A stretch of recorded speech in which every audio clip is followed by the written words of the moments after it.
오늘 주일 예배 잘 들으셨습니까?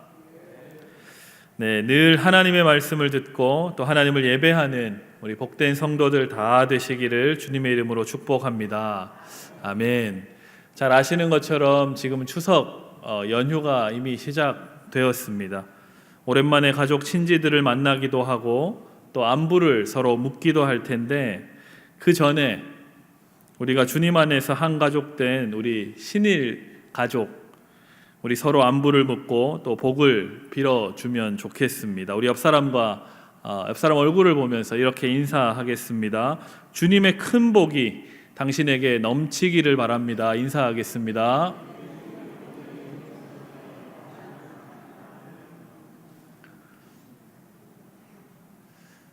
네, 추석 명절은 참으로 즐겁고 복된 날입니다.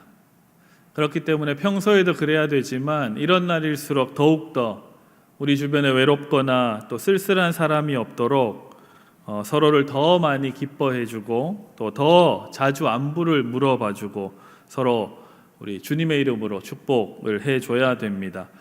오늘 예배 끝나고 댁으로 돌아가시기 전에 최소 5명 이상 덕담과 안부와 축복을 나누시기를 바랍니다. 아멘. 연습해 보겠습니다. 옆 사람 얼굴 보면 한 번 더 인사하겠습니다. 자손만대 복 받으시기 바랍니다. 우리 인사하겠습니다.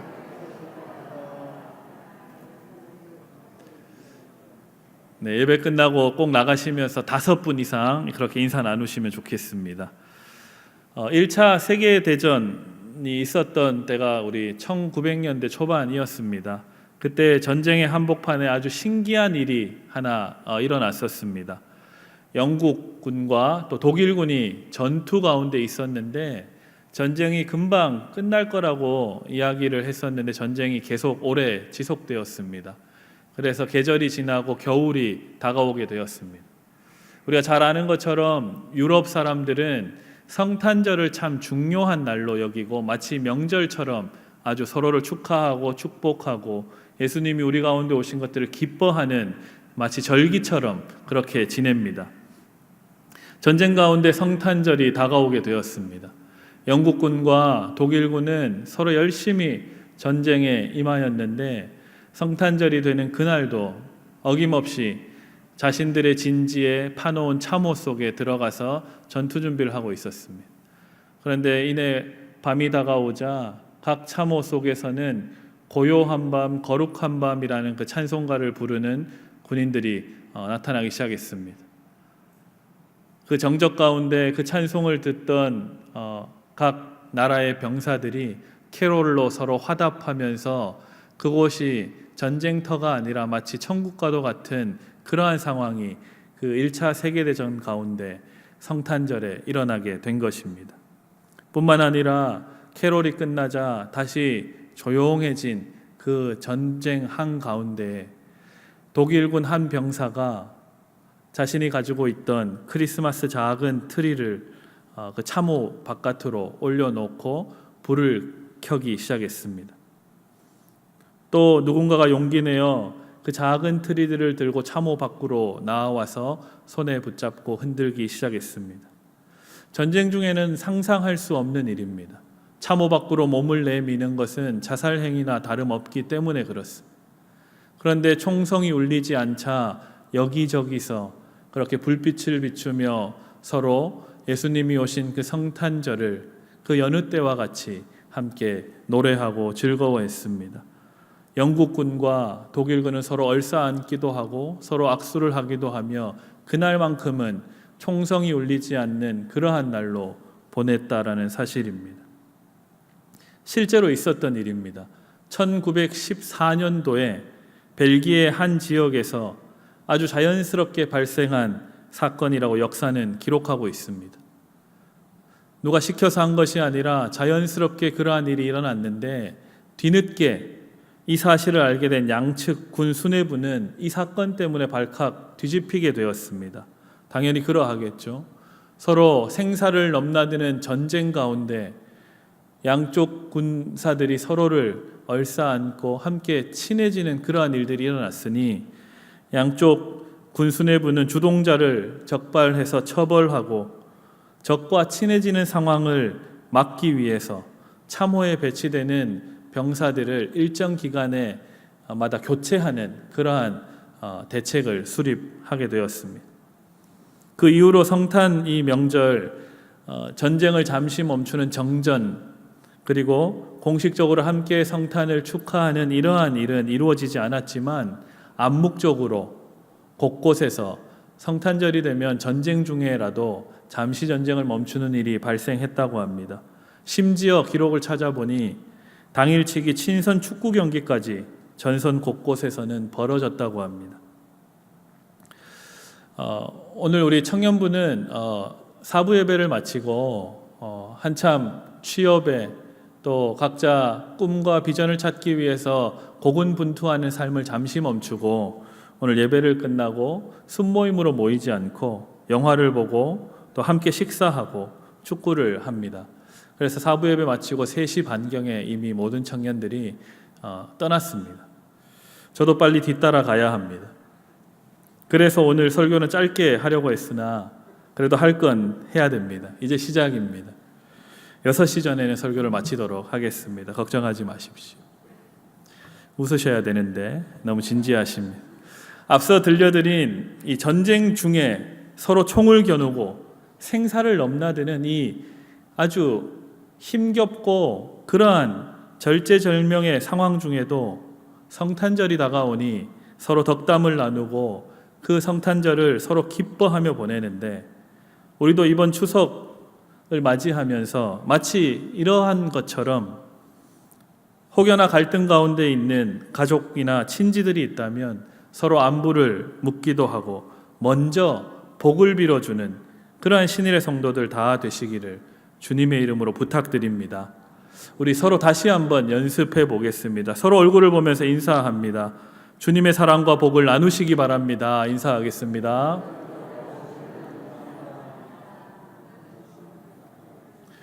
예배 마치고 꼭 5명 이상 하셔야 됩니다.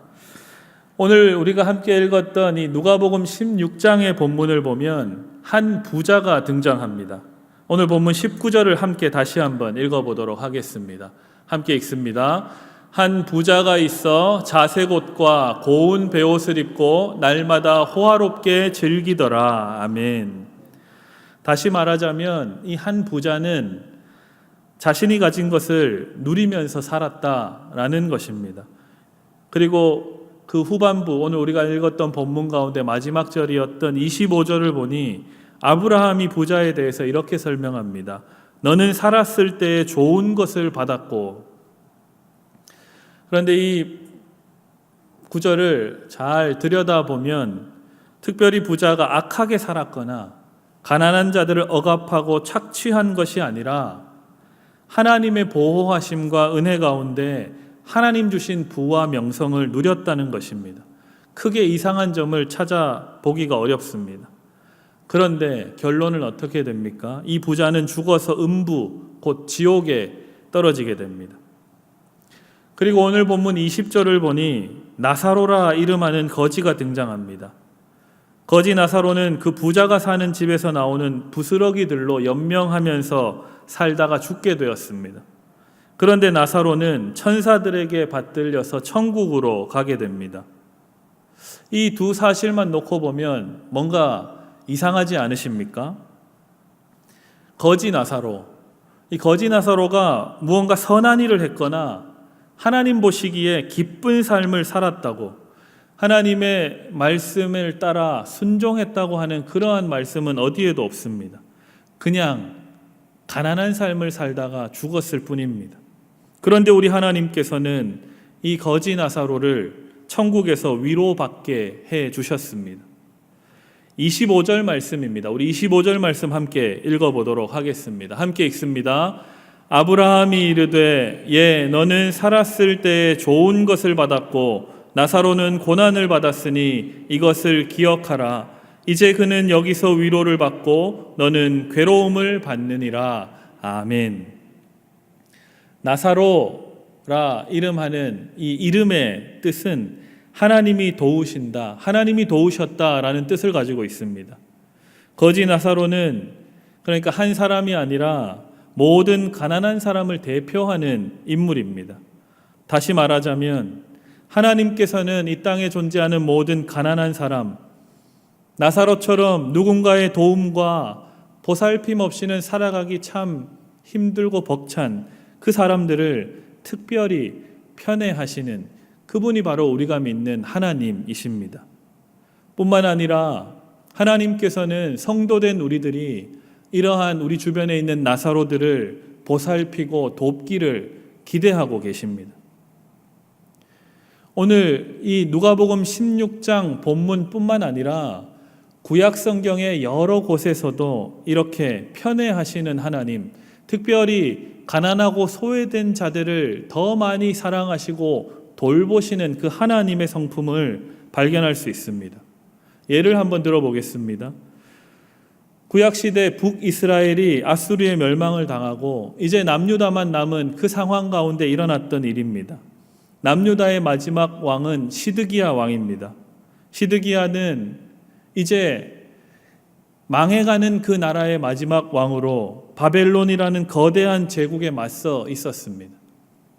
언제가 멸망당할지 모르는 이 절제절명의 상황 가운데 하나님께서는 예레미야를 통해서 너희 남유다가 바벨론에 멸망당하는 것이 하나님의 뜻이다 라고 예언해 주셨습니다. 이러한 상황 가운데 시드기야는 남유다에 살고 있던 돈 많은 사람들, 고관들, 부자들과 함께 하나님 앞에서 언약을 맺습니다. 그 언약의 내용이 예레미야 34장 9절에 잘 나옵니다. 우리 함께 한번 읽어보도록 하겠습니다. 화면 보시고 우리 함께 읽겠습니다. 시작. 그 계약은 사람마다 각기 히브리 남녀노비를 놓아 자유롭게 하고 그의 동족 유다인을 종으로 삼지 못하게 한 것이라. 아멘. 시드기야와 고관들이 하나님 앞에 어떠한 약속을 맺었냐면 자신들이 그동안 자연스럽게 데리고 살았던 노예와 종들, 원래 율법에 따르자면 7년째 되는 해에는 자유를 선포해 주어야 하는데 50년이 되는 해에는 희년을 선포해 주어야 하는데 한 번도 그 율법을 지키지 않고 계속해서 데리고 있었던 종과 노예들을, 동족 히브리인들을 놓아주기로, 자유를 주기로, 해방시켜 주기로 하나님 앞에 약속을 한 것입니다. 그래서 남유다 그 바벨론 군사들에게 포위당하고 있던 이 예루살렘에 살고 있던 모든 노예들이, 모든 종들이 자유인의 신분을 얻게 된 것입니다. 시드기야가 전쟁 중이라서 여러 가지 정치적인 결단을 한 것이었지만 하나님께서는 결과적으로 이 일을 참 좋게 여기셨습니다. 너희는 이제 돌이켜 내 눈앞에서 바른 일을 행하여 각기 이웃에게 자유를 선포하되 라고 시드기야 왕이 행했던 이 일을 참 선하다, 잘했다 라고 하나님이 박수를 치고 계십니다. 가난한 자들이 이 종의 신분에서 자유롭게 된 이 사실을 그동안 율법으로만 존재했지만 이 안식년과 희년이 선포되었던 이 사실을 하나님이 너무나 좋아하셨던 겁니다. 이 일로 인해서 하나님이 이 남유다에게 큰 선물을 주십니다. 무슨 선물이었냐면 이제 오늘 내일 멸망당해도 이상하지 않는 이 바벨론의 강력한 군사들이 예루살렘 전체를 에워싸고 있었는데 이 일로 하나님께서는 이 남유다의 평화를 허락해 주십니다. 애굽의 군대가 이 고대 근동 지방을 먹어 삼키려고 하는 이 바벨론에 맞서서 진군하기 시작했다는 소식을 바벨론이 듣게 됩니다. 그래서 이 작은 나라 남유다를 포위하고 있을 수가 없었습니다. 그래서 그 포위를 풀고 다시 바벨론 지역으로 철수하게 되는 그러한 상황이 벌어지게 되었습니다. 역사적으로 우연이라고 할 수 있지만 하나님께서 이 시드기야 왕이 행했던 자유의 선포, 해방의 선포를 기쁘게 여기시고 좋다 여기시며 큰 선물을, 평화의 선물을 남유다에 허락해 주신 것입니다. 이러한 일은 이때만이 아니라 성경 곳곳에 계속해서 등장합니다. 우리가 잘 아는 히스기야 왕이 있습니다. 히스기야가 하나님 앞에 엎드려 기도했을 때 아수르의 사네립이 갑자기 자기의 본국에서 흉흉한 내란이 일어났다는 소문을 듣게 됩니다. 그래서 이 산헤립이 북이스라엘을 멸망시키려고 했다가 다시 돌아가는 일이, 니느웨로 돌아가는 일이 벌어집니다. 하나님께서는 이처럼 하나님의 마음과 하나님의 생각을 깨닫고 행하는 자에게 은혜를 베풀어 주시는 분이십니다. 가난한 자를 적극적으로 돕는 것은 단순히 구제하는 것, 단순히 베푸는 차원을 넘어서는 겁니다. 우리가 가난한 자를 돌보는 일을 행하는 것은 자선의 일을 넘어서서 하나님의 일을 대신하는 아주 영광스러운 일이 되는 것입니다. 하나님께서는 모든 가난한 자들을 돕고 살피는 일을 하나님을 온전히 섬기는 순종, 충성으로 받아주십니다.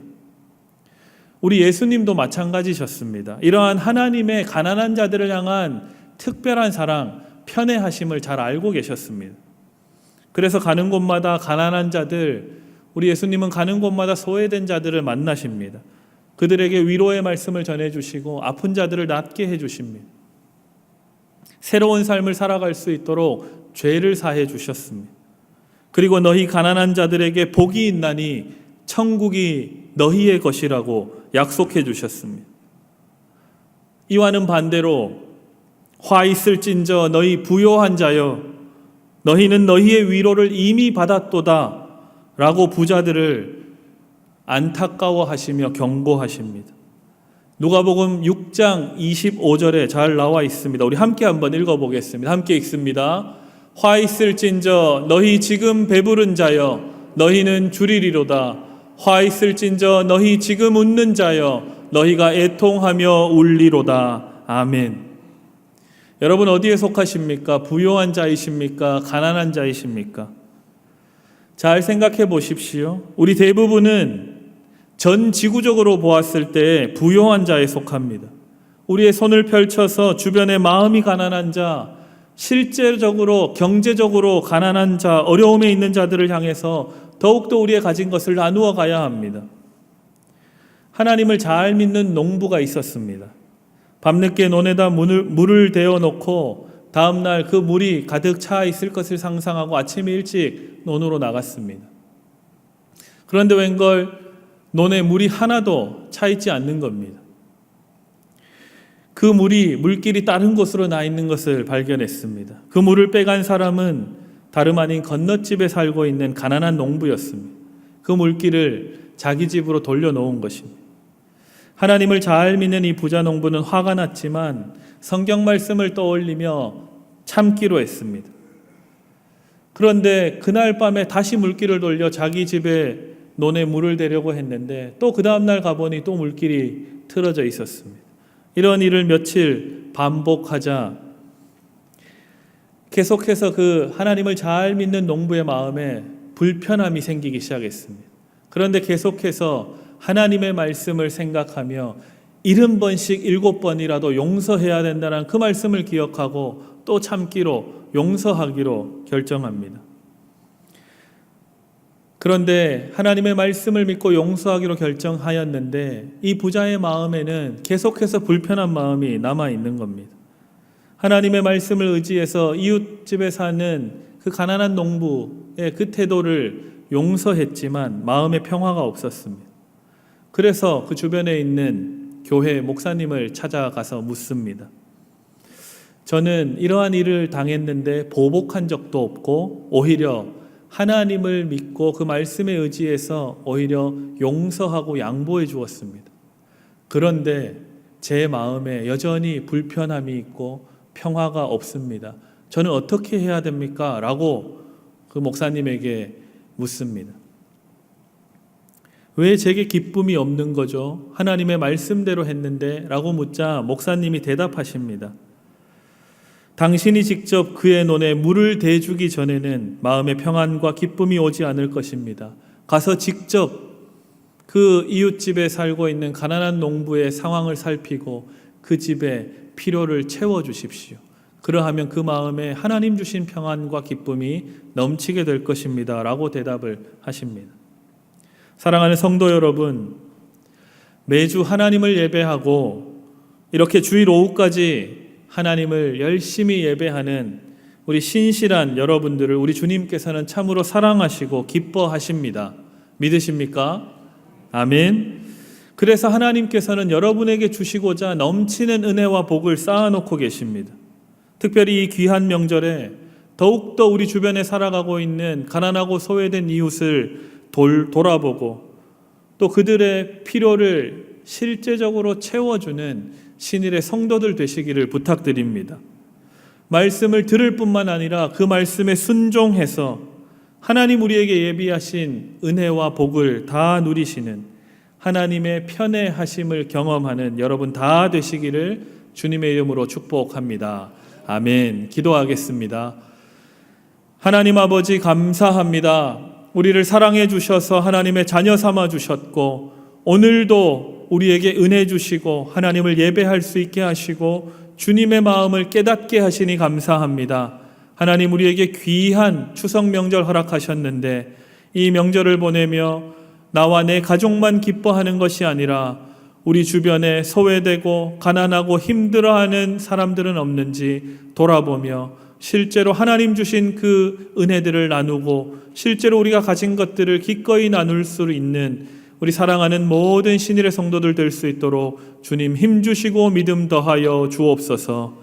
오고 가는 모든 발걸음을 지켜주실 뿐 아니라 우리가 가는 곳마다 우리 때문에 모든 사람들이 복받는 요셉의 축복이 우리 가운데도 있게 하여 주옵소서. 감사드리며 우리 주 예수 그리스도 이름으로 기도드리옵나이다. 아멘.